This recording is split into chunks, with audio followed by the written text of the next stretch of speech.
Hi friends, it's Pradeep Singh, you know very well. आज हम बहुत ही छोटे से टॉपिक को डिस्कस करते हैं, एक प्रेजेंट सिंपल टेंस को। प्रेजेंट सिंपल टेंस का मतलब है, प्रेजेंट सिंपल टेंस का मीनिंग क्या हो गया कि वर्तमान में जो चीज़ें, जो वाक्य, जो क्रियाएं जो है रिपीटेटिव एक्शन, कार्य की पुनरावृत्ति को दर्शाती है। ठीक है ना। The action repeated in the present are considered to be present simple tense. In present simple tense, present simple या प्रेजेंट इंडेफिनिट को या प्रेजेंट हैबिचुअल, एक और टेंस का इसका नाम बनता है प्रेजेंट हैबिचुअल। सारी चीज़ें एक जैसी है, एक जैसे नाम है, टेंस एक ही है। तो प्रेजेंट सिंपल टेंस के अंदर क्या होता है उसको हम डिस्कस करते हैं। थोड़ा हिंदी के पैरेलल लेते हैं और थोड़ा इंग्लिश को उसको कंस्ट्रक्ट करना भी सीखेंगे। तो प्रेजेंट सिंपल टेंस में जो चीज़ें आदतों को शो करेगी तो उसमें ऑटोमेटिकली नेचुरली उसके अंदर सेंटेंस में ता है आ जाता है। राम खाना खाता है, वह घर जाता है, बच्चे हंसते हैं, हम स्कूल जाते हैं। तो ये सारे वाक्य हैं प्रेजेंट सिंपल टेंस को शो करते हैं, इंडिकेट करते हैं कि प्रेजेंट सिंपल टेंस से जुड़े हुए हैं। टेंस का मीनिंग क्या है कि एक पर्टिकुलर काइंड ऑफ सेंटेंस, एक प्रकार के वाक्य को दर्शाता है। तो प्रेजेंट सिंपल टेंस जो है उसमें हमने एक सेंटेंस लिया कि जैसे राम फल खाना खाता है, राम फल खाता है। ठीक है ना, राम फल खाता है, जैसे एक सेंटेंस है हमारे पास में, इसको इंग्लिश में कंस्ट्रक्ट करना है। तो इसमें राम जो है, राम सब्जेक्ट है, हिंदी में कर्ता बोलते हैं, काम को करने वाला है। खाता है, खाना जो है खाता है, वो खाना जो है, खाना का जो क्रिया है उसे क्रिया बोलेंगे, वर्ब बोलेंगे। और फल को खाता है, कर्ता ने कर्म को, फल को, अर्थात फल इस सेंटेंस में ऑब्जेक्ट होता है। इंग्लिश जब सेंटेंस बनता है तो सब्जेक्ट वर्ब और ऑब्जेक्ट का क्रम होता है, सब्जेक्ट वर्ब और ऑब्जेक्ट का क्रम है। तो इसको सेट करेंगे तो बनेगा Ram Yeats fruit, Ram Yeats fruit, इस तरह से बनता है। सवाल आता है कि ईट्स क्यों हुआ। ईट्स इसलिए हुआ कि प्रेजेंट सिंपल का एक छोटा सा नियम होता है कि जब सब्जेक्ट एक वचन होता है तो एक वचन सब्जेक्ट किस किस को माने गए हैं, एक वचन सब्जेक्ट माने गए ही, शी, इट या सिंगुलर नेम राम श्याम जैसा, इनको एक वचन सब्जेक्ट माना गया। एक वचन सब्जेक्ट जब होता है तो उसके साथ में जो लगने वाली वर्ब होती है उसमें एस या ई एस या आई ई एस जैसी वर्ब होती है वैसा ऐड होता है। ज़्यादातर एस या ई एस में काम चल जाता है। लास्ट लेटर होता है, जैसे प्ले है तो उसमें वाई आया, कॉन्सोनेंट साउंड आता है तो उसमें एस लगता है। जब कॉन्सोनेंट साउंड होता है, वॉवेल साउंड होता है, जैसे गो है तो उसके पीछे ई एस आ जाता है, गोज। ठीक है ना। तो ये होता है, जैसे डू है तो उसके पीछे ई एस आ जाता है। तो ये छोटे छोटे नियम होते हैं, कहाँ पर एस आता है और कहाँ ई एस आता है। खैर, अब बात चल रही थी राम फल खाता है तो उसका इंग्लिश में बनेगा राम ईट्स फ्रूट। जब इसी सेंटेंस को नेगेटिव बनाते हैं तो इसका नेगेटिव बनेगा तो उसमें नॉट आएगा। नॉट अकेला नहीं आता है, उसमें हेल्पिंग वर्ब का यूज़ होता है, डू या डज का। डू नॉट या डज नॉट नेगेटिव बनाएगा। डज वही चीज़ है, डू को डज बनाया गया है, ई एस लगाया गया है, अर्थात डज जो है सिंगुलर सब्जेक्ट के साथ लगेगा और डू जो है प्लूरल सब्जेक्ट के साथ लगेगा। तो राम ईट्स फ्रूट का निगेटिव बनेगा Ram does not eat fruit. फिर इसका हम इंटेरोगेटिव सेंटेंस बनाना चाहें तो बनेगा does Ram eat fruit, does Ram eat fruit. और इंटेरोनेगेटिव जो है वो बनेगा does Ram not eat fruit, या कॉन्वर्सेशन में इसको यूज़ कर सकते हैं डजंट राम ईट फ्रूट, ये भी सही है। But in conversation does Ram not eat जो है वो लैंग्वेज रिटन से रिलेटेड होता है, ग्रामेटिकल रिटन लैंग्वेज में, लिखने में, लिखित में, तो डज राम नॉट ईट करते हैं। और जब कॉन्वर्सेशन की बात होती है तो doesn't Ram eat is proper. दोनों अपनी अपनी जगह सही है।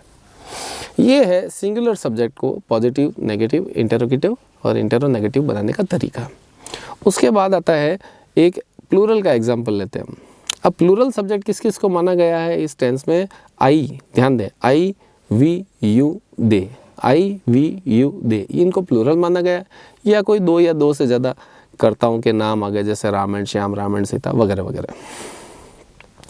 तो प्लूरल में जैसे सेंटेंस बन गया अपना, जैसे मैं, जैसे हम क्रिकेट खेलते हैं, जैसे ये सेंटेंस बन गया हम क्रिकेट खेलते हैं। तो फिर वापस इसमें सब्जेक्ट वर्ब ऑब्जेक्ट निकालने की कोशिश करेंगे।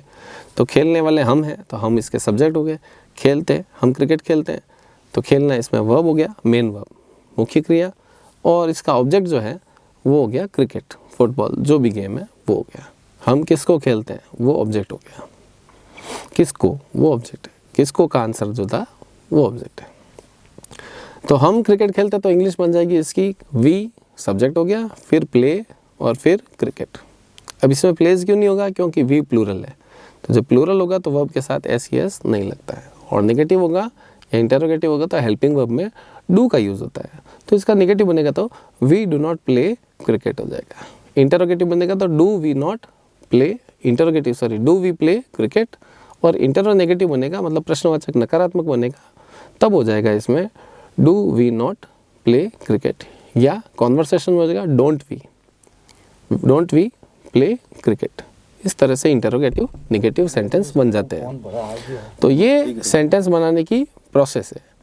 अब ये तो चीज़ें हैं कि पॉजिटिव से इंटरोगेटिव नेगेटिव तक हम पहुँचे, और सिंगुलर सब्जेक्ट को देख लिया, और इसमें हमने प्लूरल सब्जेक्ट को दोनों को मेकिंग हमने इसको समझ ली। इसके बाद में बात आती है कि इसको इंग्लिश में अगर पहचानना तो किस प्रकार से पहचानेंगे। इंग्लिश में अगर सेंटेंस को पहचानना हो, आइडेंटिफाई करना हो, तो there are some kind of particular adverbs, कुछ प्रकार के एडवर्ब्स होते हैं, क्रिया विशेषण होते हैं। क्रिया विशेषण कौन होते हैं, जो क्रिया की विशेषता बताते हैं। ऐसे शब्द जिस तरह से एग्जाम्पल के तौर पे always, never, seldom, often, generally, usually और एवरी डे, मंथ या ईयर, इस तरह के चीज़ें अगर किसी इंग्लिश के सेंटेंस में गिवन है और वहाँ correct form of the verb अगर आए कि कौन सा टेंस ये बिलोंग करता है, तो जनरली हमेशा नहीं, जनरली वो सेंटेंस किससे बिलोंग करता है, प्रेजेंट सिंपल टेंस से बिलोंग करता है। एग्जाम्पल के तौर पे हमारे पास में आ गया कि ही नेवर डैश क्रिकेट, और प्ले आपके पास में वर्ब आ गई, तो ही नेवर आया हुआ है, तो नेवर को हम मानेंगे, एज्यूम करेंगे प्रेजेंट सिंपल से रिलेटेड है, इसलिए प्ले का क्या करेंगे, प्रेजेंट सिंपल है तो प्लेस करेंगे। और जैसे आ गया कि ही और डैश कर दिया, और आगे अगर जैसे ही डैश करके आ गया हेल्प मी एवरी डे, और help me every day they दिया, तो एवरी डे प्रेजेंट सिंपल से रिलेटेड एडवर्ब हो गया, और हेल्प वर्ब का फॉर्म बढ़ना है, और हेल्प की जगह उसने लिख दिया नॉट हेल्प। नॉट हेल्प का मतलब उसको नेगेटिव सेंटेंस बनाओ, तो नेगेटिव बनाएंगे तो उसमें क्या हो जाएगा, ही के साथ में डज नॉट आएगा, और हेल्प लगा देंगे तो क्या हो जाएगा, he does not help me every day. तो ये correct form of the verb को फिल करने का तरीका है, पहचानने का तरीका है इसके एडवर्ब्स। ये तो है प्रेजेंट सिंपल की बड़ी बड़ी बातें। इसके अलावा कभी कभी अपकमिंग फ्यूचर की, निकट भविष्य की बातें होती है, निकट भविष्य की बातें होती है, वो भी प्रेजेंट सिंपल से जाहिर की जाती है। निकट भविष्य क्या है, mister Sharma comes tomorrow, mister Sharma कल आते हैं। कल आते हैं का मतलब आने वाले कल को आएंगे। फिर उसके बाद में इसका एडिशनल यूज़ होता है, क्रिकेट गेम्स वगैरह हैं उनकी कमेंट्री। तो कमेंट्री किसी भी टाइम में जब सुनी जाती है तो लाइव ब्रॉडकास्टिंग होती है, और लाइव ब्रॉडकास्टिंग होती है इसके लिए सचिन स्ट्राइक्स फोर, सचिन ने चौका मारा, तो मारा नहीं है, वो मारता है, प्रेजेंट सिंपल से जो है शो किया जाता है, भले ही वो पास्ट में इवेंट है पर प्रेजेंट सिंपल में शो की जाती है। ये इसके प्रेजेंट सिंपल टेंस के एडिशनल यूज़ है। हियर या देयर से कोई सेंटेंस चालू हो गया, नेक्स्ट नियम बता रहा हूँ, रूल बता रहा हूँ, हियर या देयर से here comes the bus, there goes he, वहाँ वो जाता है, इस तरह के सेंटेंस जब बनते हैं हियर या देयर से स्टार्ट होते हैं तो भी प्रेजेंट सिंपल का यूज़ किया जाता है। ये प्रेजेंट सिंपल के जो है एडिशनल यूजेज है कि प्रेजेंट सिंपल को कितने क्षेत्रों में किस किस प्रकार से इनको इसी टेंस को, एक ही टेंस को यूज़ किया जा सकता है। इसके अलावा और भी खूब सारी इंफॉर्मेटिव वीडियोस बनाएंगे। तब तक के लिए नमस्कार, मिलते रहेंगे। Thank you, bye.